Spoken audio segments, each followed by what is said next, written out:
Good evening Himachal.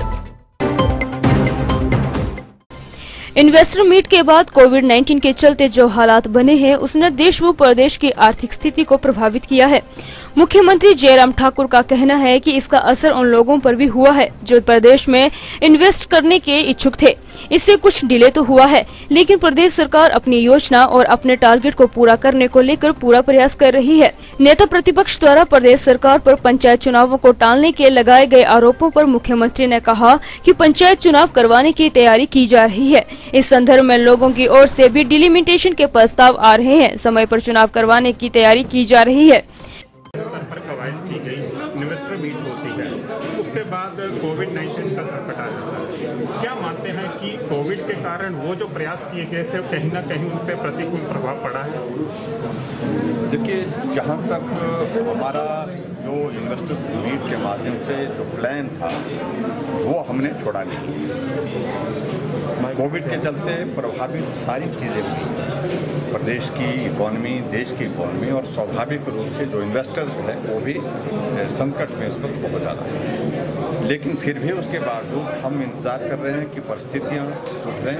जो MOUs हुए हैं उनकी ग्राउंड ब्रेकिंग जिनकी हमने की है, और उसके बाद वहाँ काम शुरू हो, कुछ जगह काम शुरू हो गया है, बहुत जगह काम शुरू भी हो गया है। लेकिन उसके साथ साथ में जो हमारा इसमें जो टारगेट था उस टारगेट को हम अचीव करें, उस दृष्टि से हम प्रयास कर रहे हैं। तो डिले हो रहा है सर उसमें? तो थोड़ा डिले निश्चित रूप से हुआ, क्योंकि इकोनॉमी सारी प्रभावित हुई है, देश की और दुनिया की प्रभावित हुई है, और स्वाभाविक रूप से इसका असर तो पड़ा। सर, एक नेता प्रतिपक्ष ने आज आरोप लगाया है कि पंचायती राज चुनाव को टालकर संवैधानिक संकट पैदा हम कतई नहीं टाल रहे हैं, हम तैयारी कर रहे हैं, और हम उसमें ये भी सुनिश्चित करने की कोशिश कर रहे हैं कि लोगों की ओर से हमको प्रस्ताव आया है डिलिमिटेशन के लिए, नई पंचायतों के गठन के लिए। अगर वो इसके मुताबिक, एक्ट के मुताबिक और सारे इसके नियम के मुताबिक अगर उचित होगा तो उसके बारे में हम निर्णय करेंगे। तो समय पर रहे।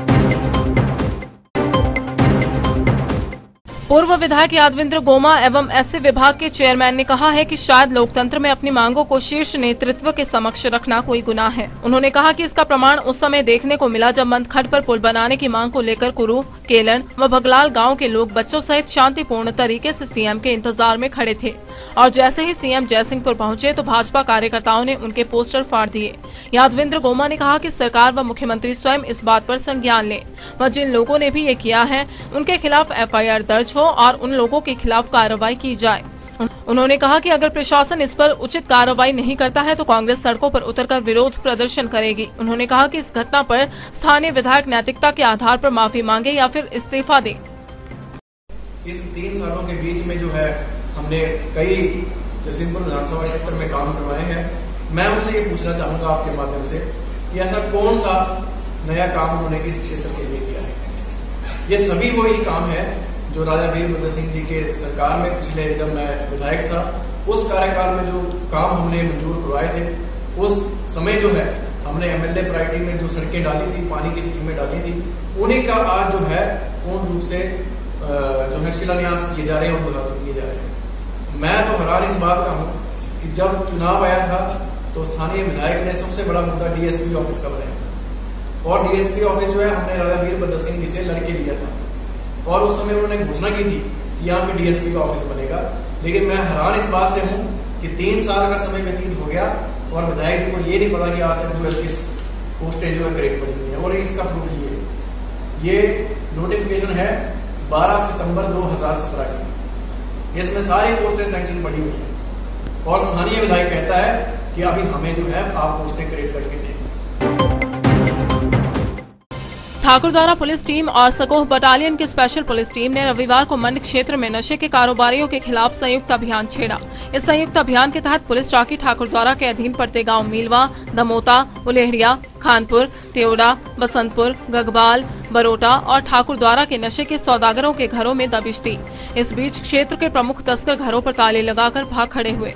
फिलहाल कोई नशीला पदार्थ बरामद नहीं हुआ, लेकिन इस कार्रवाई में लाखों मिलीलीटर कच्ची शराब नष्ट की गयी। ऊना की सोमभद्रा नदी में रविवार को अचानक बाढ़ आ गई। इस दौरान प्रवासी लोग व बच्चे स्वां नदी में लकड़ियां पकड़ रहे थे। इस दौरान पानी बढ़ने से कुछ लोग वहीं फंस गए।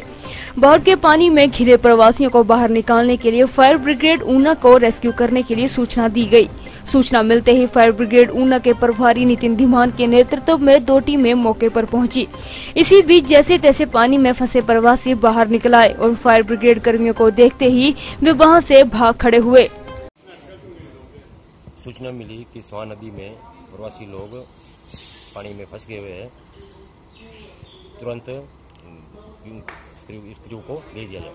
जब मौके पर जाकर हमने देखा कि प्रवासी जो लकड़ी पकड़ रहे थे और हमारे को देखे, जैसे हम मौके पर पहुंचे वहां से जो वो हमारे को देख के भाग गए।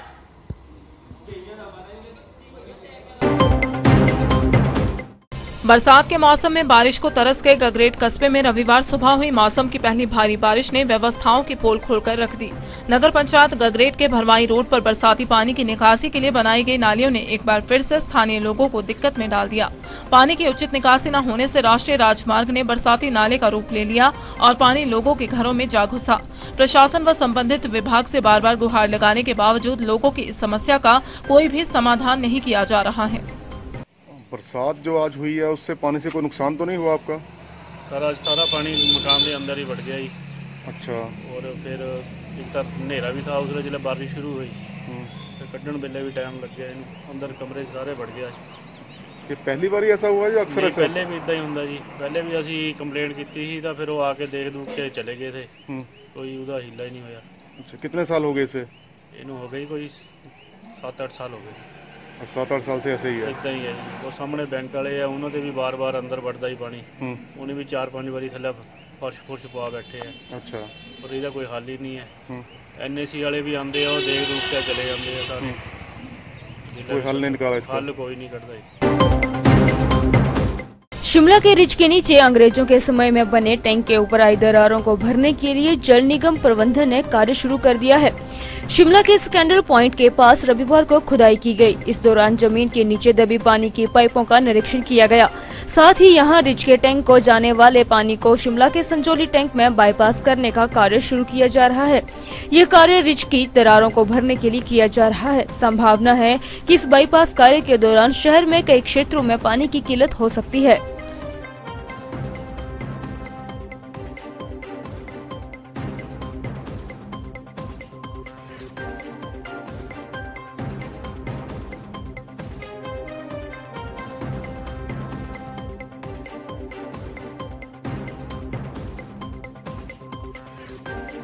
सर, आज राजधानी में आधे क्षेत्र में पानी नहीं आया, क्या वजह है सर? कल क्योंकि सोर्सेज में गाढ़ आने के कारण पंपिंग कम हुई थी, इस कारण थोड़ी परेशानियाँ हैं जी। सर, आज जिस तरह से यहाँ पर माल रोड पर ये निर्माण कार्य किया जा रहा है, क्या किया जा रहा है यहाँ पर? ये जो रिज का जो हमारा टैंक है उसकी रिपेयर करनी है, उसके लिए बाईपास अरेंजमेंट किया जा रहा है जी। क्योंकि आने वाले समय में हमें रिज की मरम्मत करनी है, तो हमें जो शहर को पानी देना है उसके लिए बाईपास अरेंजमेंट करवाना जरूरी है जी। रिज मैदान की जो दरारें हैं उनको भरने के लिए क्या कुछ किया जा रहा है कंपनी द्वारा? इसका टेंडर हो चुका है जी। और कार्य बहुत ही शीघ्र शुरू कर दिया जाएगा जी।